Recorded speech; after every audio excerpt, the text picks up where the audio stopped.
السلام عليكم ورحمة الله تعالى وبركاته. مرحبا بكم جميعا في قناة ناجحون اثنان. درسنا اليوم سيكون في مادة اللغة العربية لسنة ثانية ابتدائي، دائما في المقطع الخامس، ولكن دخلنا وحدة جديدة، وحدة ثالثة لأسبوع الثالث من شهر فيفري. إذا سنتطرق في هذا النص في هذه الحصة إلى نص فهم المنطوق، والحصة الثانية أتأمل وأتحدث تعبير الشفهي، صفحة 105 من كتاب المدرسي.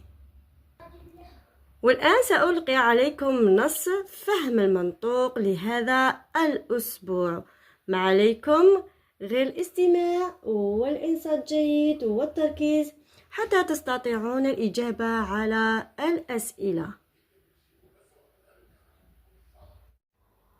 نص فهم المنطوق هو رحلة إلى تيكجدا. في عطلة الربيع نظمت مدرستنا رحلة نحو غابة تيكجدا. حزمنا أمتعتنا وصعدنا إلى الحافلة. جلس كل واحد في مكانه، ثم قامت المعلمة وقالت: صباح الخير يا أطفال، سنذهب في نزهة إلى غابة تيكجدا. أتمنى أن تقضوا وقتا ممتعا، لكن حذاري أن تبتعدوا كثيرا في الغابة والتزموا بالتوصيات. انطلقت بنا الحافلة حتى بلغنا المكان. افترشنا بساطا، وضعنا عليه أدواتنا، وانطلقنا فورا نطارد الفراشات تارة ونستمتع بالمناظر الجميلة تارة أخرى، حتى تعبنا فجلسنا تحت شجرة كبيرة وتناولنا غذاءنا هناك. قالت المعلمة: هذه شجرة السرو، لقد نبتت بين الغابات. انظروا على يمينها أشجار البلوط والصنوبر، وعلى يسارها أشجار العرعار. قضينا يوما مسليا، ولما حان وقت العودة تهيأنا لنسرع نحو الحافلة، لكن المعلمة قالت: لا تتركوا الأوساخ مرمية هنا وهناك، ولن نغادر المكان دون أن نقوم بواجبنا نحوه. والآن سأعيد قراءة النص مع شرح بعض المفردات. في عطلة الربيع نظمت مدرستنا رحلة نحو غابة تيكجدا. حزمنا أمتعتنا وصعدنا إلى الحافلة. جلس كل واحد في مكانه، ثم قامت المعلمة وقالت: صباح الخير يا أطفال، سنذهب في نزهة إلى غابة تيكجدا.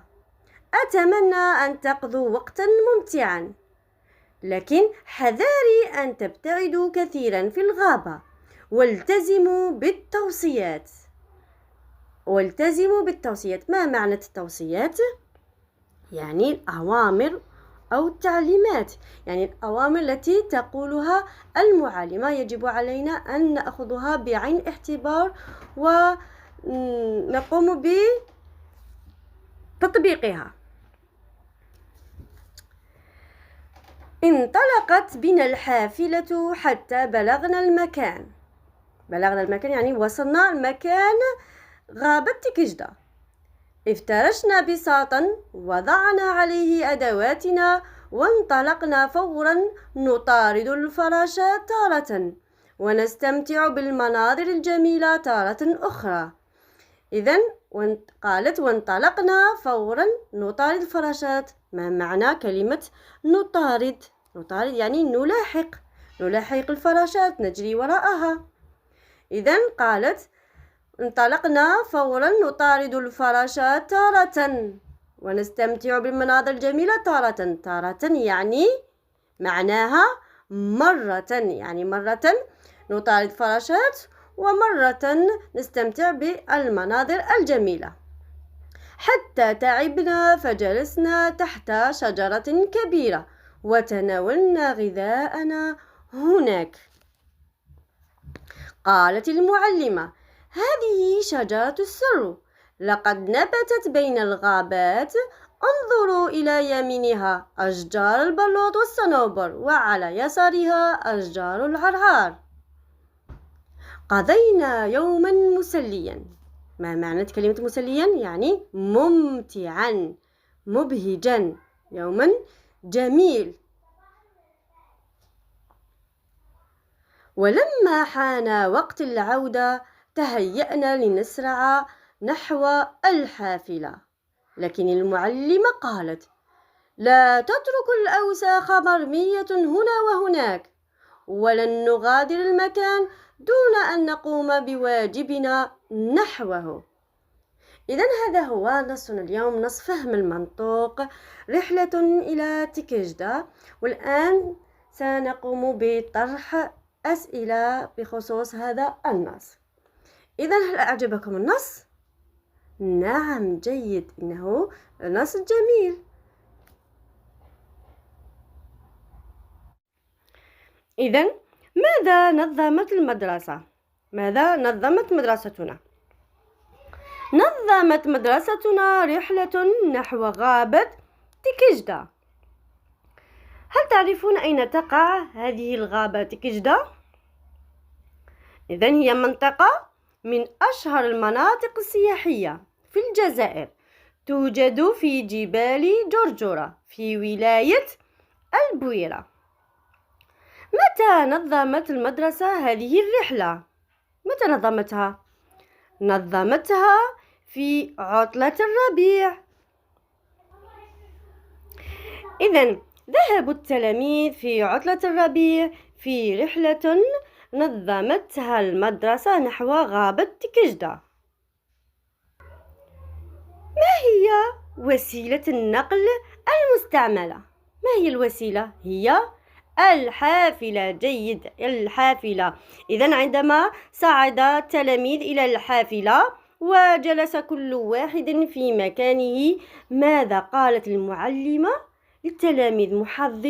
محذرة للتلاميذ، يعني بعدما رحبتهم بهذه الرحلة ماذا قالت لهم؟ ماذا أوصتهم؟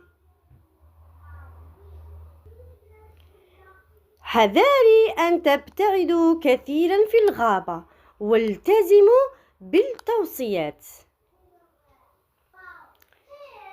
إذن بعدما وصلوا إلى الغابة التلاميذ والمعلمة، ماذا فعلوا؟ عندما وصلوا إلى الغابة؟ افترشوا بساطا ووضعوا عليه أدواتهم، ثم انطلقوا في مطاردة الفراشات.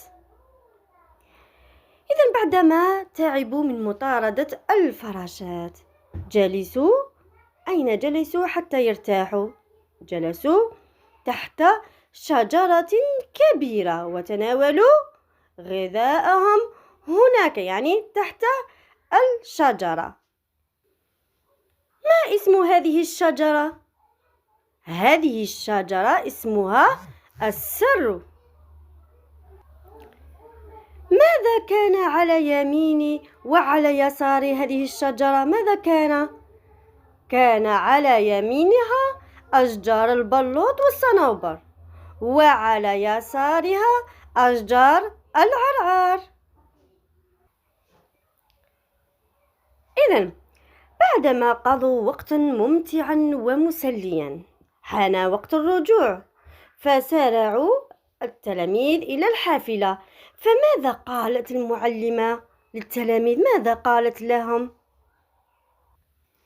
قالت المعلمة: لا تتركوا الأوساخ مرمية هنا وهناك، ولن نغادر المكان دون أن نقوم بواجبنا نحوه. إذن يجب علينا أن نترك مكاننا نظيف. إذن ما هي القيمة التي تعلمناها من خلال هذا النص؟ هي محافظة على البيئة. محافظة على البيئة. إذا ما هو واجب الأطفال نحو المكان الذي قضوا فيه وقتا ممتعا؟ ما هو واجبكم أنتم يا أطفال؟ أن يحرصوا على ترك مكان نظيفا، وذلك بعدم رمي الأوساخ وجمع بقايا الطعام ورميها في أماكن مخصصة، وأيضا بعدم كسر الأغصان أشجار أو اقتلاع النباتات، وعدم إشعال النار التي يمكن أن تؤدي إلى حرق الغابة. إذن هذا هو هذه هي حصتنا الأولى، حصة فهم المنطوق. إذا ننتقل إلى الحصة الثانية، وهي حصة التعبير الشفهي. أتأمل وأتحدث. لدينا هنا صورتين، سنقوم بمشاهدة ونلاحظ كل صورة على حدة ونعبر عنها. انظروا إلى هذه الصورة، ماذا تلاحظون؟ ألاحظ في هذه الصورة أشخاص، مجموعة من الأشخاص كثيرين، أطفال يلعبون، وحشيش أخضر، وأشجار مخضرة، ونلاحظ هنا كراسي فيهم أشخاص جالسين على الكراسي. إذن ما هذا المكان؟ هذا المكان هو حديقة العامة، هو حديقة العامة. ولماذا نذهب إلى الحديقة العامة؟ طلبا للراحة، لأنه مكان جميل وهادئ، وهواؤه نقي بعيدا عن ضجيج المدينة. إذن كيف نحافظ على حديقة العامة؟ كيف نحافظ عليه؟ وما هو واجبنا نحوه؟ واجبنا المحافظة عليه، لا نرمي الأوساخ في الأرض، لا أكسر أغصان الأشجار، ولا أقطف الأزهار، ألعب بهدوء، ولا أزعج الآخرين، لأن هنا أشخاص الذين يأتون إلى الحديقة يأتون لكي يرتاحون ويبتعدون عن ضجيج المدينة. كذلك محافظة على ألعاب الحديقة، محافظة على الكراسي لا أكسرها. والآن ننتقل إلى الصورة الثانية. انظروا إلى هذه الصورة، ماذا تشاهدون؟ يبدو هذا المكان كأنه غابة. ماذا يوجد فيه؟ أشجار كبيرة وكثيرة مخضرة، حشيش. هنا رجل وهذه شجرة كبيرة. ماذا يفعل هذا الرجل؟ يقطع الشجرة بأي؟ ما هذه في يده؟ ما هذه؟ إنه منشار كهربائي. إذن هذا الرجل يقطع الشجرة بمنشار كهربائي. وهل هذا التصرف صحيح؟ طبعا لا، هذا التصرف ليس صحيح. إذن ذهبت أنت نحوه وقدمت له نصيحة، ماذا تقول له؟ نقول له: من فضلك يا سيدي. هنا يجب علينا أن نتكلم بأدب. لماذا؟ لأننا نقوم بنصح هذا السيد. من فضلك يا سيدي، لماذا تقطع هذه الشجرة؟ ألا تعلم بأن الشجرة لها فوائد كثيرة وعديدة؟ وهذه شجرة مخضرة وليست يابسة. عليك أن تقوم بقطع الأشجار الميتة اليابسة فقط لنستفيد من خشبها. فالأشجار المخضرة يعني الحية تقدم لنا هواء نقي، تعطينا ثمار وظل ظليل، وكذلك تزين الطبيعة. إذن هذا هو درسنا اليوم لهذا الأسبوع، نصف فهم المنطوق، رحلة إلى تكجدا. وحصة الثانية هي حصة أتأمل وأتحدث.